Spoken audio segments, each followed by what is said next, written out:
fucking fight. Yes. Probably the greatest light heavyweight fight of all time. Incredible. Bivol trains in our gym, by the way. Does he really? Churchill Boxing. The hardest punch I've ever seen anyone throw in my life was in our gym.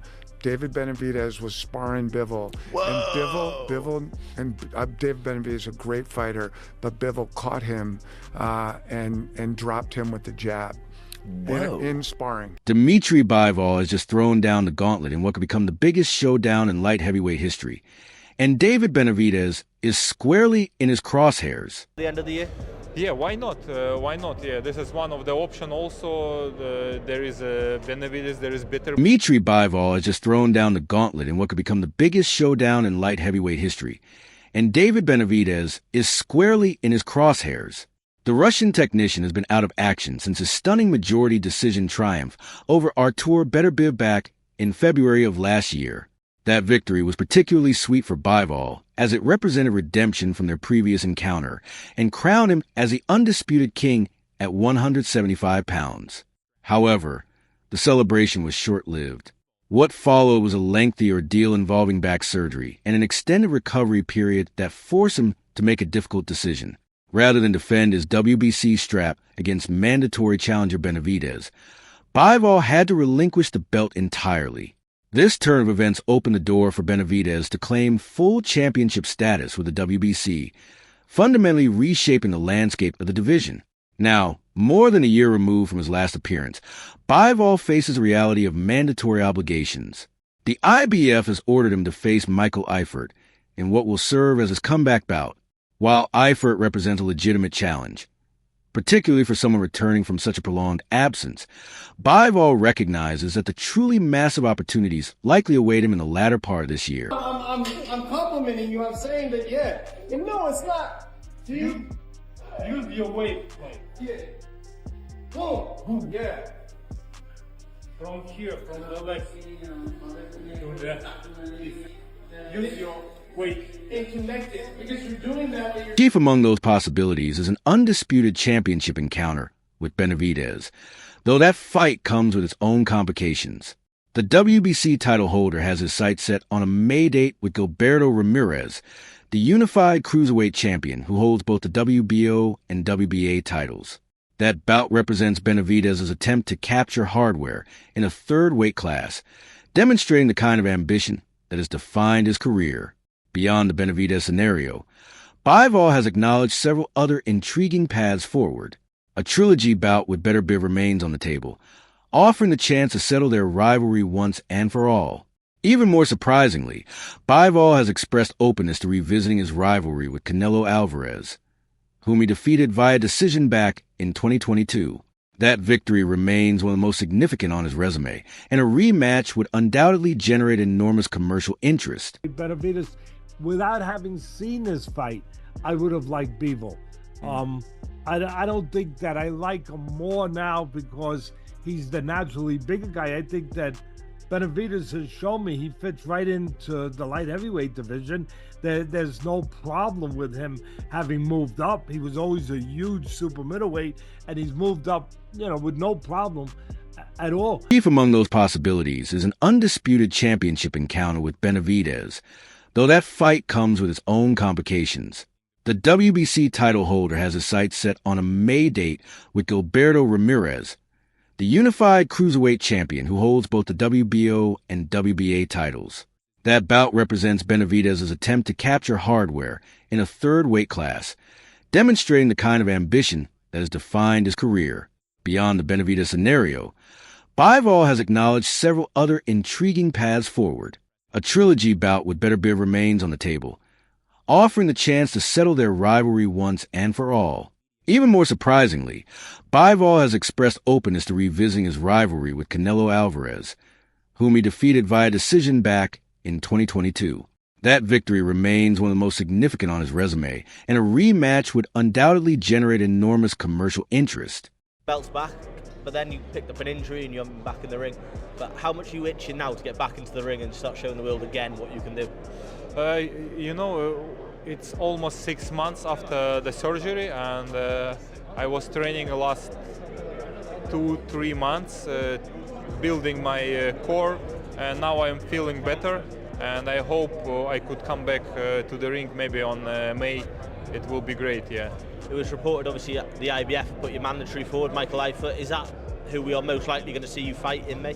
Yeah, probably this is one of the fights which we could make on May. Yeah. While Bivol contemplates his future, Benavidez has been charting his own course with characteristic boldness.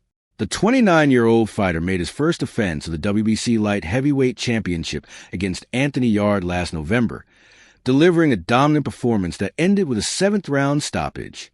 That victory officially established him as a 2-division world champion, building on his previous success at super middleweight, where he held the WBC belt.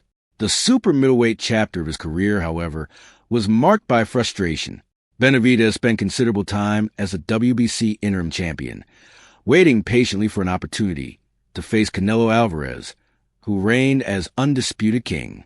That chance never materialized, leading to his decision to move up in weight and pursue the elite fighters at 175. He had initially targeted both Better Biv and Bivol, but finding himself in a holding pattern once again, he pivoted toward the cruiserweight division. And then obviously David Benavidez is now WBC champion. Just what have you made of his performances this year? Obviously he beat David Morrell, and then he had the destructive win over Anthony Yarde at the end of the year. About who? David Benavidez. He did well last year, of course, and yeah, he has another good fight against Ramirez, and yeah, he's doing well. The final one, obviously 2026. Obviously, you said you're coming back in May. Would you like to be undisputed once again by the end of the year? Yeah, why not? Why not? Yeah, this is one of the options. Also, there is Benavidez, there is Better Beef still, and also I'm open for cruiserweight. Why not? Yeah, I would like to get a chance to fight for another belt also. The Ramirez fight represents more than just another title opportunity for Benavidez.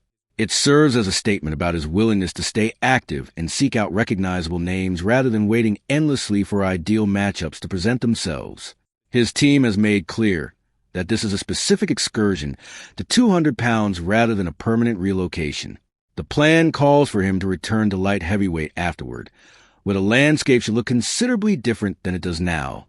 Benavidez has openly discussed his desire to face both Bivol and Better Biv upon his return to the division. He views a potential undisputed clash with Bivol as a premier option, but he would be equally satisfied defending his WBC championship against Better Biv. The fact that neither Bivol nor Better Biv has fought since their February encounter last year means the division has been in a state of suspended animation, waiting for these key figures to return and create clarity. Yeah, I don't know. I genuinely don't know, because Bivol's so disciplined. From round 1 to 12, he's here back and forth with this. He is stubborn with that style, bro. So it's all about him getting Bivol off of his game, which he has the capability of doing. He's broken down so many people. Yeah, I heard that too. You know, where it is he's confidently talking about it in his interview, saying how he got him in sparring. But he also lets it known that it was good work though. At the same time, and there's time that's been since that happened, and both fighters has grown since then. But man, Bivol, bro, it's gonna be tough. That's a fight that I genuinely don't know. I genuinely don't know how it'll go down. I do think he beats Better Biv at Better Biv. The cruiserweight division itself has taken notice of Benavidez's impending arrival. Jai Opetaia, the current IBF champion, has made no secret of his interest in facing the Mexican monster should he decide to remain at 200 pounds. Opetaia has been pursuing the biggest fights available for some time, driven by his ambition to become undisputed champion. He views Benavidez as both a potential obstacle and a massive opportunity, offering respectful admiration for how Benavidez conducts himself, while making clear that he would welcome the challenge. The Australian champion is scheduled to make his debut under the Zuffa boxing banner in early March, likely against Brandon Glanton, before turning his attention to bigger possibilities. Go ahead and fight Zurdo. He's fighting David Benavidez. What happened with the Zurdo, fight and going to get those titles? Ask him. I'm ready to fight. I've been chasing these big fights for quite a while. I want to call myself undisputed. So, You know, it is what it is. I'm ready when they are. People are really like hoping to get you and Benavidez eventually. I know you had to have maybe have him like in mind, like, hey, eventually I think I am gonna face this guy. Is that the case? If that Stones comes, man, and you know that fight comes, let's do it. You know, respectfully, I got a lot of time for him. I've seen some of his interviews. He's holds himself well. He's fighting for the right reasons. You know, and it's good. You know, and that's a massive fight. So fuck, let's get it on, Benavidez, bro. I thought you were going to go ahead and fight Zordo. He's fighting David Benavidez. What happened with the Zordo fight? And going to get those titles? Ask him. I'm ready to fight. You know, I've been chasing these big fights for quite a while. I want to call myself undisputed. So, you know it is what it is. I'm ready when they are. People are really hoping to get you and Benavidez eventually. I know you had to have him in mind, like, hey, eventually I think I'm going to face this guy. Is that the case? You want to see a trilogy, or would you rather just see the Benavidez? I'd rather see the Benavidez. I mean, Benavidez deserve a trilogy technically, because of the first fight. I thought Bivol won the first fight too. Yeah, I did too. But me, I think that Benavidez and Bivol is another fight that's one of the biggest and best fights in the sport of boxing. I don't know if it's the biggest, but one of the best as far as like competitive wise. Who you got in there? That's a hard fight. I ain't gonna lie. I'm leaning towards Bivol.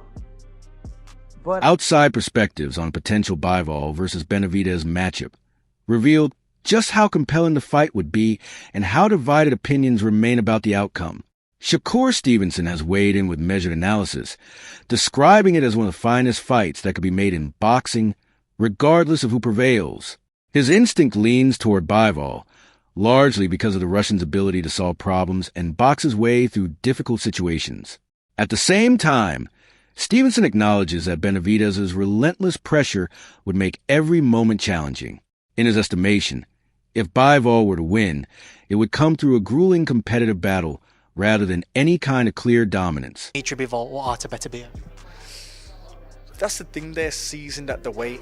The big light heavies, they've got experience and they always find a way to do it. So for me, I think the person who could have beat him is Bivol. Bivol can box and he can fight. But we keep hearing these sparring stories. He knows something we don't apparently, so. Ben Whitaker, an unbeaten British prospect with rising ambitions, has offered his own take on the matchup.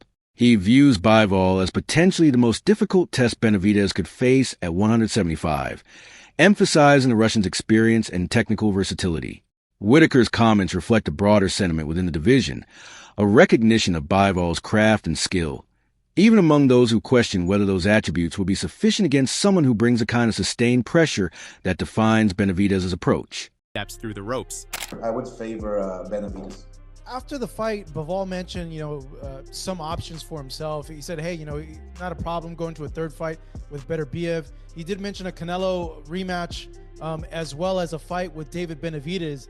Out of those three, Oscar, to you, what's the most interesting? Wow. I think Benavidez is very interesting. I think that's a hell of a fight. Wow. I mean, if he's willing to do that, if he's willing to be great and fight Benavidez, my gosh, that would solidify, Bivol's, Hall of Fame career for sure. But look, yeah, he proves to the world that he's the best at 175. So, I think that's a hell of a fight. That would be a hell of a route to take. Would you favor him or Benavidez in that? Well, that's a tough one. That's a tough one because I would go with Benavidez because he's more active. He throws more punches. He has better footwork, obviously, than Beterbiev. He's smarter up there. He knows how to think, knows how to adjust. Yeah, I would favor. Oscar de la Hoya has approached the discussion from yet another angle, emphasizing Benavidez's activity level and his ability to make adjustments during fights. The Golden Boy Promotions founder values how frequently Benavidez competes and how effectively he adapts to whatever is in front of him. Those qualities, in De La Hoya's view, could prove decisive against an opponent who has dealt with injury setbacks and extended time away from the ring. While he acknowledges the polish and technical ability that Bivol brings, De La Hoya seems drawn to momentum and hunger that Benavidez displays every time he steps through the ropes.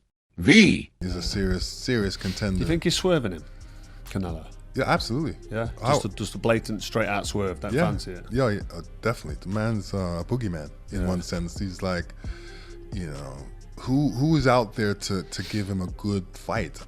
I don't see anybody out there to give him a good fight. He's that good. What about Bivol? Because Bivol beat Canelo, that'd be an interesting fight, wouldn't it? Bivol, yeah. Benavidez, Dmitry Bivol. Benavidez and Bivol. I'm still picking Benavidez on that one. He is quality and a classy operator. Yes, he is. I saw him against Caleb Plant, and that was a great fight. That was. Yeah. That's definitely an honor for me, and like I said, yeah, I think now what really motivates me is, you know, like I said, having the support from you guys, you know, all the legends and stuff, and you know, really just wanting to show the world who I am. I think the CompuBox, like most accurate punchers came out, and I was number 2 at one of the most accurate punchers in boxing. So I think that just really shows the level of where I am. So, you know, by the time my career is finished, I want to be known as one of the greatest of my generation. So I still have a lot of work to do. But like I said, this doesn't scare me at all. If anything, it motivates me. And, you know, I just love the sport of boxing. And by the time I'm done, I'm going to accomplish everything I set out to accomplish. Perhaps the most emphatic opinion comes from Lennox Lewis, whose conviction about the outcome leaves little room for debate. The former heavyweight champion sees only one fighter walking away victorious, and that certainly colors his entire view of the light heavyweight landscape. Lewis has consistently praised Benavidez's pressure fighting, his confidence, and his apparent fearlessness.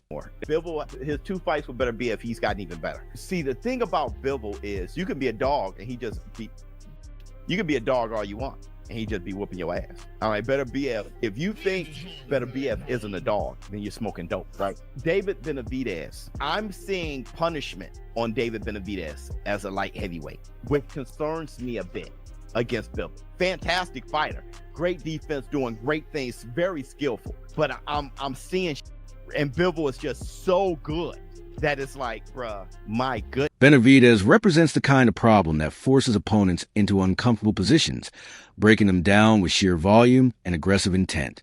That assessment holds firm even when Benavidez is matched against someone as refined and accomplished as Bivol.